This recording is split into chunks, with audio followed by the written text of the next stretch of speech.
Ako pala si Master Sergeant Bernard B. Paruhinog, 80448 Infantry Philippine Army. Ah, ko lang muna yung bago ako pumasok ng sundalo is nag-apply ako ng sundalo sa 6ID Awang, doon is Maguindanao. Bago ako nakapasok ng sundalo, 3 years ako nag-striker. Marami akong hindi ako nadala sa kuta, pero ando na yung pangalan ko. Kasi may mga kuwan pa noon wala tayong busing, pero sa katagalan, sa hirap at ginhawa na pag-apply ko, lahat na trabaho na daanan ko na bago ako nakapasok ng sundalo. Hanggang 3 years ako is nag-apply ako is 1994. Nakapasok ako ng sundalo is 27 na. Sa daming kuta, sa 500 kami, yun na dala na yung pangalan ko. So, Okay, kwento mo nga muna first, ano yung mga pinaghirap din na mga pinagtrabahuan mo, lahat-lahat bago ka... pinagtrabaho ko noon is, kuhan ako, hard labor ako, kahit saan ako kapunta, may nag-strike ako noon kay Sergeant Pires. Bago ako kuhan, marami akong, kahit yung maghukay ng libingan, napasukan ko na rin yan dahil sa wala akong kamag-anak dyan sa Awang noon. Pati yung magtrabaho ng magpanday, kinukuha nila ako na alalay para makakuha na rin ako ng pangpagkain ko. Hanggang sa naka-apply ako, kaso 3 beses ako nag-apply na dala yung pangalan ko. Pagdating sa final, wala na yung pangalan ko. Pero hindi rin ako nawala ng pag-asa nga, hindi ako makapasok. Hanggang may recruitment naman, 1997, yun na, yung nakapasok na ako doon, nadala na yung pangalan ko. Hanggang sa nag-training kami, dinala kami doon sa Carmen, North Cotabato.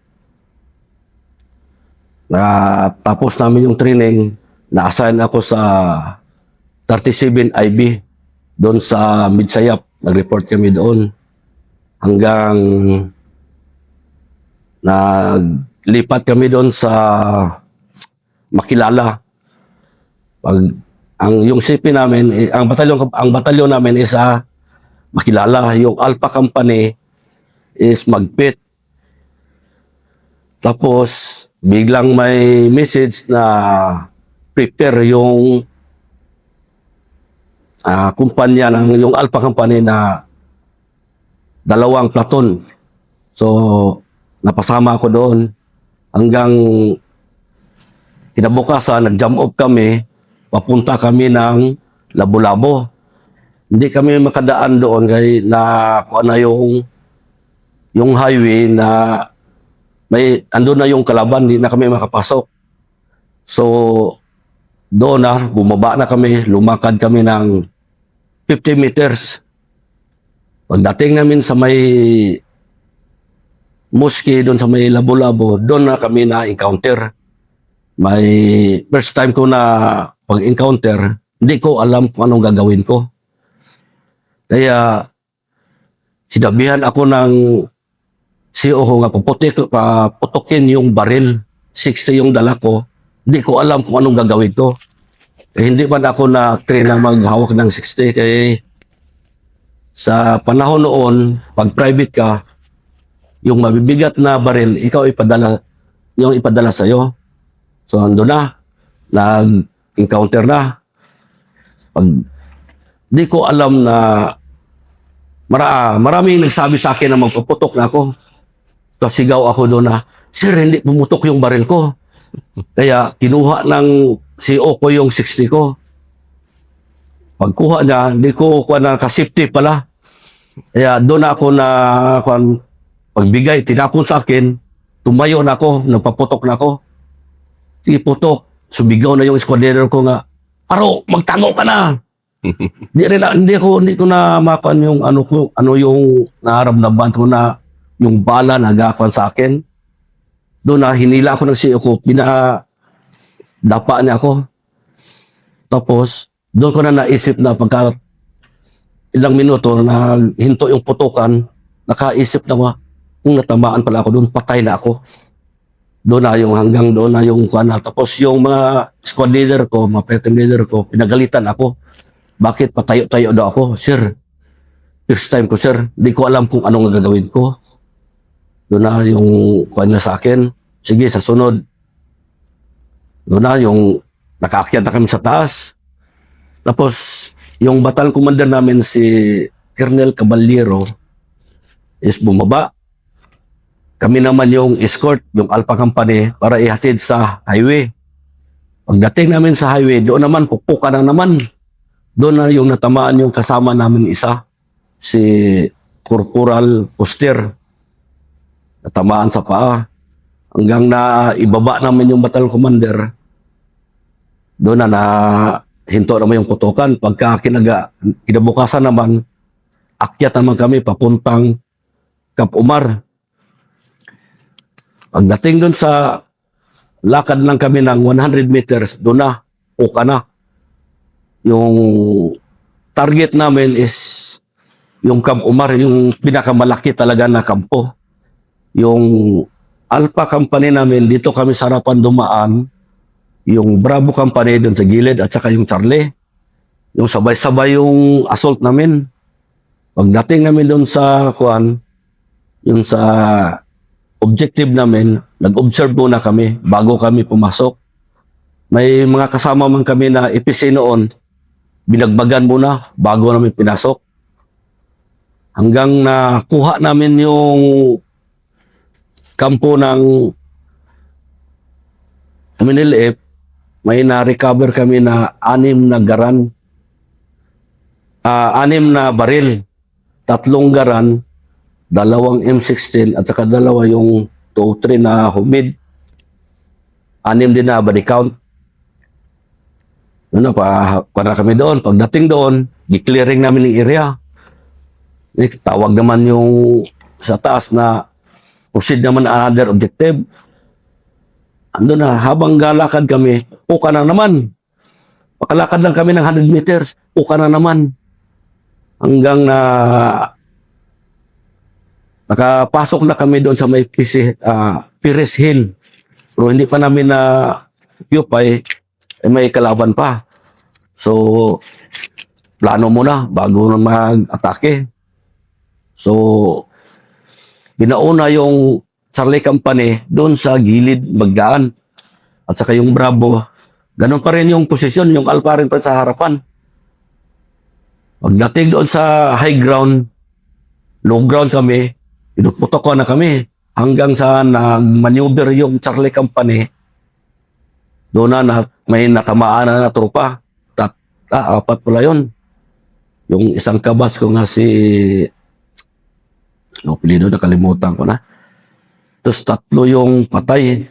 Silit nga, hindi ko na naalala yung anong mga apelido yun. So, doon na, kapupuka na naman. Yung Bravo Company, ga-assault na rin, pati yung Alpha Company. Yung sa Camp Peresel, wala kaming nakakuan doon, nakuha na body count. Pero gaano kahirap yung Omar Complex na yan first? Medyo napakabigat ng panahon na yan eh. Actually, yung buong highway hanggang papunta yan sa sir, pataas na yan, sir. Wala kang makubiran doon, sir. Yung kugon lang yung mataguan mo doon. Sige, ikwento mo nga yung style ng labanan nyo doon. Tapos yung nagkuha na kami, nag-halt. Nagplano na naman. Kung sino naman ang mag-leading, mag-assault. So, Alpha Company naman yung leading. Kami nang pinauna. So, lakad kami doon. Yung kuha namin, style namin, move by bounce. Wala kamang mataguan. Dalaw-dalaw, takbo, drop. Sunod naman hanggang naakyat namin yung Peresel. Tapos yung Charlie Company, andun rin, maneuver rin sila. Doon na sila na encounter yung sa kuan nila, objective din nila. Doon na sila na may matamaan na sa ila. Sniper yung nakatama eh. Kabataan mo yun. Private ako noon, sir. Sige nga, ikwento mo yung, kasi gaano kalakas yung kalaban ng mga panahon na yun? Ikwento mo nga. Ay, sa panahon noon, sir, yung kalaban, sir, hindi mo talaga maglakad ka lang ng 50 meter, hindi ka na maghanap ng kalaban. Gahintay na sila sa inyo, pagpasok lang kayo, paka na kayo kaagad. Mahirap yung hindi mo pa alam kung anong gagawin mo doon kasi siyempre private ka pa naman. Hindi mo pa alam kay bagong report kami doon, sinabak agad kami. Hindi pa namin alam. Buti na lang may mga squad leader kami, mga senior guide sa amin. Doon na namin na yung hindi kami mag-move kung hindi magsabi yung squad leader namin na mag-move. Tapos doon na nakuha na namin yung Camp Umar, clear na namin. 1 year kami doon sa taas. Ikwento mo nga first kasi ano yan eh, yan ang pinakamalaki doon. Malaki yung Abubakar, pero Omar kasi ibang level kasi doon kasi ano nga, kugunan lang siya. Kugunan lang, sir, wala kang mataguan doon. Yung mga kahoy, konti lang yung maliliit lang na kahoy, hindi kagaya sa Abubakar na daming kahoy. Doon, yung mataguan mo doon is kuan lang. Yung kugon lang yung mga kuan mo. Tapos, 1 year kami doon sa Perez Hill. Yung tubig namin kinukuha namin sa baba pa, sa may highway. Mga 4 kilometers. Yun sa tinambayan namin doon, 1 year. Hanggang nagbaba kami sa Satan. Nagsipi kami doon. Tapos, naglipat naman kami sa Mita. Doon na sa Mita, yung sipi namin, may advance post kami, isa doon. Tapos yung si Private Bautista, sabi niya, sir, may tent doon, sir. Saan? Doon sa unahan, sir. Tapos, yun na, nag-organize naman ng trupa. Pinuntahan namin yung advance post, tinignan namin. Doon na, ini-snipe kami doon. Nag-snipe sa amin, doon na, nag-utoka na. Hanggang 10 days kami doon, walang damit dala. Inaasot-asot lang namin. Tapos yung pagkain namin, hatidan lang kami doon. Ay malapit na yung CP namin. Hatidan lang kami doon, walang damit na dala, yung suot lang namin. Hanggang naabot na namin yung kwan yun na, di ko naalala ko na yung barangay na yun na doon ang kalaban nakapisto. Hanggang na kuha namin yung pisto nila doon sa high ground. Tapos nakuha namin, doon na kami nag-standby. So, yung si Private Bautista, doon na kami sa taas, high ground. Nakadapa na kami doon. Sniper na yung kalaban namin. Yung si Private Saladar, natamaan na yun dito sa Puwet. At saka si Sergeant Cortez, dito sa Giliran. Ilang days namin doon nag-standby na kami. Hindi man makapanyover, sniper. Wala kaming mataguan. Gabi yung namin. Dinadikita namin. Hanggang nakuha namin yung high ground. Doon namin nakalaban na kami doon. Kaya pantay na yung namin. Standby kami doon. Tapos nagpahinga. Mga last 12 ng tanghali. Ito si Private Ingutan, doon na kami nakadapa na kami lahat. Yung maraming loko-loko talaga na tropa na nagkuha ng bato. Tinako niya. Yun si Private Notice, nakita niya man, granada. Sabi na granada, yung tropa, babaan lahat. Yung iba hindi nakakuha na apakan yung ulo, yung CEO namin na si Lieutenant Rehenio, nag-dive, gisi yung baba niya, nakuha sa bato. O pagtingin, nagalit yung CEO namin, bakit tinapunan ng bato? Yun na pala yung nawarsak na pala si Kuan doon. si Private Bautista. Kaya hindi na siya sinama sa, pinauwi na siya, hinatid na sa CP. Malapit man lang CP namin. Yung encounter, mga 100 meters lang, andun na yung kalaban. Doon na hinatid na siya doon. Kami, continue pa rin yung kuha namin. Pag 10 days, wala na yung kalaban, balik kami sa CP. Pagka kinabukasan naman, may impo na naman. Dito naman kami sa may Puting Bato. Galing kami CP, naglakad lang kami kay malapit pala sa CP ng Puting Bato. Doon na. Sheriff Agwak pa rin yun. Kung saan pag pa yan, sir. Paglakad namin, in-snipe na kami. So, tago kami. Pagdating doon, binagbaga ng kuan, may IPC man kami sabay. Gasabay man lahat nung una yung kuan IPC, gasabay, binagbaga ng IPC. Hanggang na paghinto sa IPC, doon na maneuver na kami. In-assault namin yung Puting Bato na high ground. Doon na nakakuha kami doon, kuha kami ng 3 body count, 3 baril din nakuha namin. Dalawang M16 at saka isang garan yung nakuha namin. Pagkatapos doon, withdraw ka agad. Dati, hindi man magtagal doon yung pagkatapos yung withdraw, balik ka agad yan. Mahirap na makuan yung tropa, maikutan. Yung sa Sarip Agwak ng dati, sir, is kuan yan, sir, yung Pintakasi. Kahit yung kalaban mo na iminilip, yung MI, magsali rin yan sila, kaya magkamag-anak man yan. Tapos namin sa Mita, sa may Puting Bato. Pag dating naman sa Puting Bato, doon naman kami sa Pagatin. Yung detachment namin doon sa Pagatin, yung Pagatin, detachment. Tapos yung MNLF, nagdaan doon sa malapit sa amin, yung sa may mga palengke nila. Doon na, nagkaputukan naman. Tapos ako, yung 60 dala ko, tinakbo ko yan papunta doon sa encounter site. Malapit ma lang sa encounter site yung kuha namin, detachment. Patag na ba? Yung cowboy detachment, saan ba yun? Dito banda sa may kuha, sir. Bago yung kanto? Kanto, sir. Sa may kanto? Yung kanto, sir. Oo. Tinakbo ko yung 60 doon. Yung kuha doon, na malingki yung trupa. Doon kayo maraming nagdaan na MI. Bumbahan na sila doon. Kaya marinig man namin, tinatakbo na kami lahat doon. Yung naiwan lang sa CP, yung sa detachment is gwardiya na lang. Saka yung KP namin. Lahat, punta na kami doon kay dalawang squad kami doon sa doon sa detachment. Doon na, pupukaanay na. Hanggang natamaan si Sergeant Pedregosa.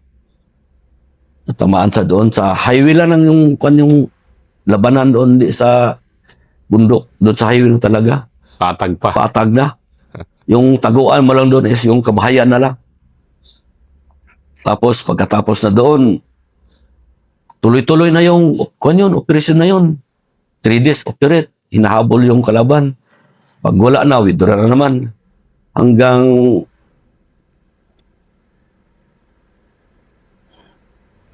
yung tapos encuentro. Paano natapos yung Pagatin first? Nag-withdraw na yung kalaban, sir. Hindi na namin nahabol. Pero yung panahon na yun, madalang pa yung bahay doon. Ngayon kasi ang dami na Madalang pa yung bahay, sir.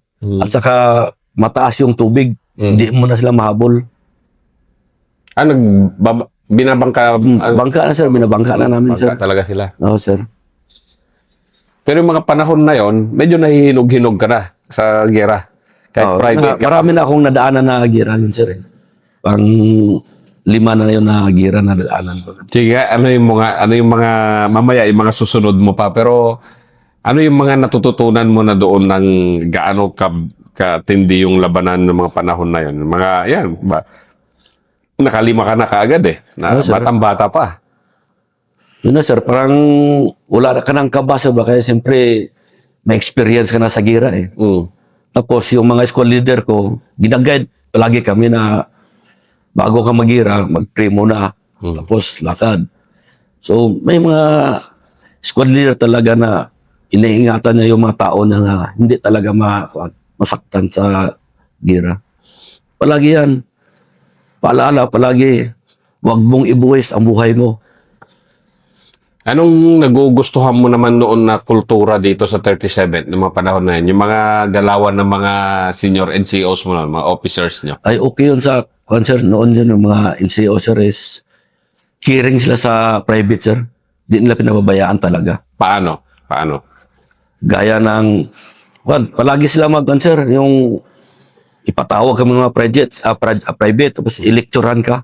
Mag-lecture sila, ganito yung gawin nyo. Palagi lang palaala. Kaya doon na-adapt na namin yung kultura ng 37 na hindi talaga pabayaan yung mga tao. Naramdaman mo kaagad yun? O No? naramdaman ko na sir, kaya siyempre yung Laton Sergeant namin sir is Staff Sergeant Casinaw. Yun, magaling talaga yung magdala ng tao sir. Sige, ikwento mo nga Hindi paano. talaga niya maipahamak yung tao niya. Bago magpasok, tingnan niya muna. Yung mga opisyal noon sir is magtanong man sir sa mga platoon sergeant o anong magandang gawin natin. Suggestion yung platoon sergeant, ganitong gawin natin sir. Putukan natin muna bago natin pasukin. Okay man sa CO, doon na.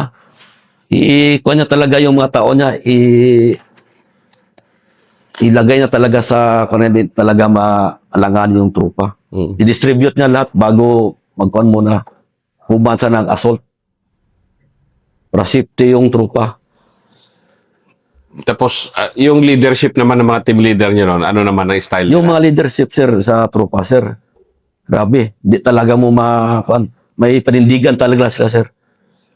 Ano yung sabihin nun? Yung pagsabi na assault ka talaga sir. Kung hindi ka mag-assault, sipain ka man sir. Ganun ba? Oo, sipain ka. Assault, hilain ka pa kuan. Ganun ah? Oo, ganun yung kuan namin sa noon. Siyempre, mga private pa daw, parang alanganin pa yung iba. Pero yung maraming karanasan na, pag sabing assault ka talaga. Hindi man pwede hindi ka mag-assault kung maiwan ka doon. Ikaw noon, yung mga unang ganun mo, may ano talaga, Alanganin talaga. alanganin ka pa. Oo. Sige, ikwento mo nga paano yung pag-alangan mo, tapos paano mo nalampasan yung ganun. Yung nakuha ko sa noon sir is, parang marami na akong nadaanan na gira. Pero parang may time ka talaga na parang ayaw mo mag-assault. Dahil, Dahil parang kabado ka naman. Matamaan ako nito. Pero hindi mo man makuha na hindi ka magtakbo kasi sipain ka man ng squad leader. Hilain ka. Punta ka doon. Doon ka sa kahoy, magtago. Doon yung ginagawa nila. Dalahin ka doon, bitbitin ka doon, ilagay ka doon sa taguan.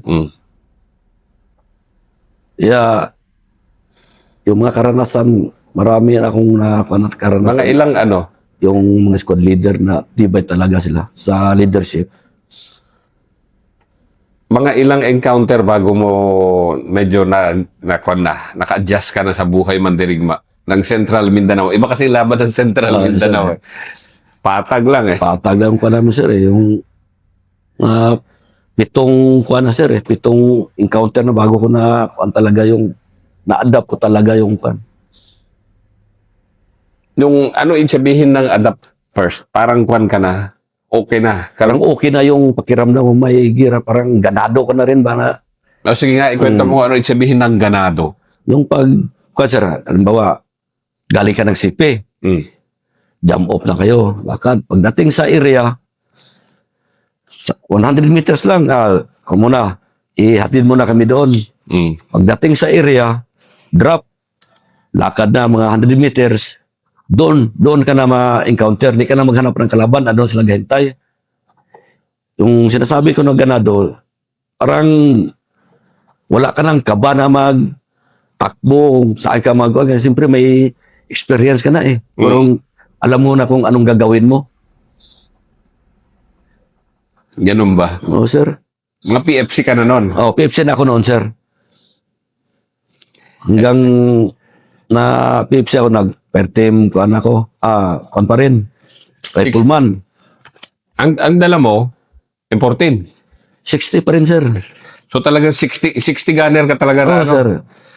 Anong 9 years buhay ng ako. isang 60 gunner ng mga panahon na yon? Kasi ang bigat ng bulldog Ay, pa yun. mabigat, sir. Private pa ako, sir. 60 gunner na ako. Hmm. Ang kuan lang doon is, ako pa yung kalderoman. Ano, no? Kalderoman, sir. Ano ba yan? Yung gadala ng kaldero, sir. Oo. Yung mga senior kasi, sir, maliit lang kasi yung private noon, sir. Kami pa lang yung na-assign na private. Mm. So, ako tagdala ng kaldero. 60 pa yung dala ko. Yung bala ko, hindi kunin ng mga senior. Kuan lang daw, unahin ng luto yung sa akin kaya para hindi mabigat. Mm. Iba kasi yung mga senior noon, sir. Yung iba, siyempre, yung iba, okay man. Yung ibang mga senior, yung mga squad leader na tamad magdala ng bala. Mm. 1,000 rounds, dala ko, 60. May kaldero pa ako. Yung sabi nila, sige lang par, pagdating sa area, unahin yung luto yung sa iyo. Mm. Pagdating sa area, nauna pa yung mga senior lutuin yung bigas nila bago sa akin. Last na Gunner ka na nga Oo. tapos. Gana pa, bro, pinadala pa ng kalderoman. Wala akong magawa, no? Siyempre, private pa ako noon, eh. Hanggang nag-PFC na ako, doon pa rin yung mga advices sa mga senior. Paano magdating sa panahon, magdala ako ng tao. Yun ang sinusunod ko, yung mga advice na sa akin nga para hindi ako mawala sa pagdala ng tao ko. Hanggang nag-team leader ako, hanggang nag-squad leader. Yan yung next episode natin. Yung mga encounter at nung tumatagal ka na.